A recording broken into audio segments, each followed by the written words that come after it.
what are some of the difficulties that you think people can face or do face in family law cases? I think probably the biggest difficulty is that they're confronted sometimes with false allegations. I had a client just this morning, and although the case is very simple and fairly straightforward, he just cannot get his mind around the fact that there are these allegations being made, that he's done some things, and he says he's given evidence that he hasn't done these things, but the other side just keeps raising the same allegations. And the process is not perfect. The process. What sort of allegations in your... In this is about financial transactions, but Okay. there's also allegations in relation to abuse of children or domestic violence. I mean, there's a lot of that's a very hot topic out there in the media and in the legal system at the moment. And some people make allegations which are false, and you've got clients who have to combat that. It's very difficult when you throw mud sticks. And clients have to then try and find evidence to combat that sort of stuff, and to have the strength and the courage to be able to do that in the civil jurisdiction where the burden of proof is not so high, but you still got to defend yourself, and you still got to have you still got to show to the court that on the balance of probabilities you didn't do these things, and that can be very, very challenging, and those allegations can be extraordinarily hurtful. Particularly when they're child abuse and those sort of matters. I think that's probably one of the biggest challenges that some clients face, obviously not all. Yeah. So in those situations, how do you think that these clients will be supported by us Well, and our team? I think we are really good at supporting clients through that, and I think we're unique in the way we do it. And clients give us that feedback that they feel completely supported by us and that we've got their back. That's a very common response we get from clients.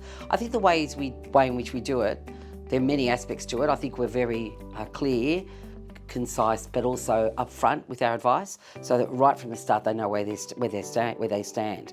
They know where they stand from the beginning in that first interview, because even if we don't know the solution or the answer, we'll call each other in. We'll call the team in while the client's in the room. It's the first free interview or the free phone call. We'll call them in and say, hey, team, what do you think about this situation? They've been together for this short period. Does the other person get a claim? Or they've been together for this long period, but there's this inheritance, all the aspects that make it complex, an unusual inheritance, an unusual gift of money, passing on of a company from parents to children, disabilities that prevent someone from working.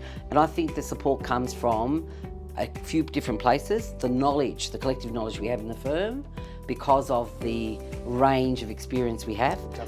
Diversity, the cultural diversity, so that we're very attuned to different cultures, different nationalities as well. I think it comes from the amazing team we've got generally, the 35 staff, 20 of which are solicitors, 20 or more solicitors, the rest who are our support staff, who know so much about cases, the way they run, the court system, what a client needs in terms of payment methods, everything. They know so much about the way this operation runs. Everything works, yeah. Particularly those who've been here for so long, which many of our staff have, 10, 15, 20, 30 years, 40 years. And I think the support also comes from the way in which we interrelate with people and the way we converse with our clients, that we're always accessible. We're accessible during working hours. We're not accessible after hours, but I think that's a very healthy approach, both for them and for us. Yeah. And they can get to speak to us almost immediately.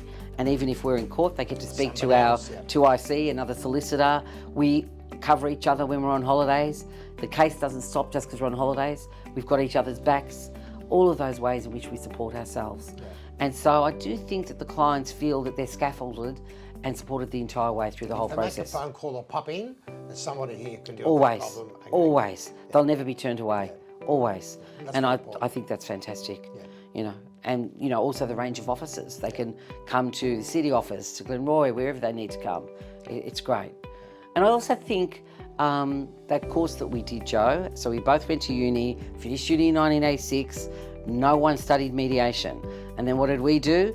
Bloody ran a business, continuing to work full time, and did 2 years mediation a graduate diploma. And I think that changed our perspective as well and helped us understand that how important it is to see both sides of the case, to be able to inform your client in the best possible way. Yeah, and how to represent clients really well in mediation. That 2-year course was full on for us, and we managed to do it.